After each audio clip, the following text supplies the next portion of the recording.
So hey guys, I only have a few minutes. I just wanted to I have to go pick up my daughter for an appointment, but I wanted to just come on here really quickly and thank everybody for the hitting the 100 subscribers.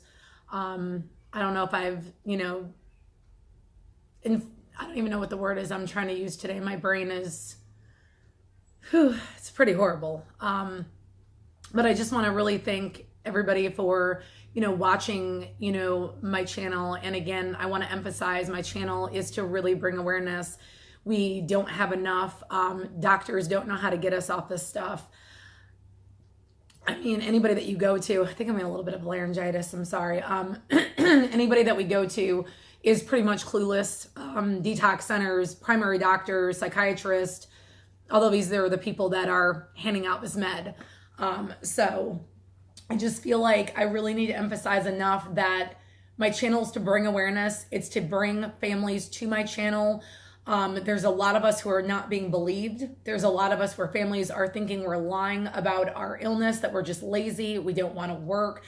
I can't say it enough that it's so far from the truth.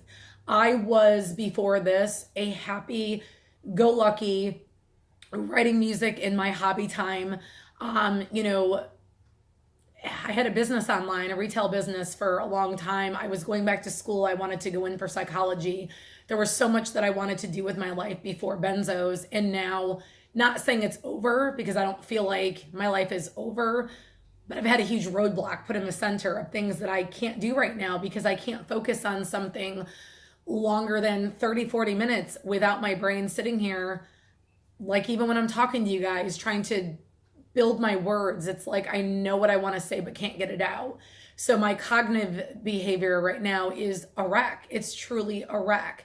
So again, I just want to thank for 100 subscribers. I want to thank everybody who's gone to my channel and finally listens to the person that is in need, that is in pain, that's hurting, that's suffering, that's in withdrawal. This is very real. Maybe I wouldn't have believed it if it didn't happen to me, but it did. And this is my everyday life. Although I'm wearing makeup, although I'm wearing clothes, that does not mean inside I'm not burning in my bones. Hot and cold flashes to where I'm literally shivering. I can't stay warm, or I'm overheating. My voice goes in and out. I'm having all kinds of sinus physical problems happening now. So please don't look at somebody and not believe what they're going through just because their exterior looks amazing. That is so far from the truth. It doesn't mean that we are doing as well as we look. This is a very real thing. I never once abused Ativan. I don't drink alcohol. I don't do drugs. So I just want y'all to know this is real. And thank you again for subscribing and watching.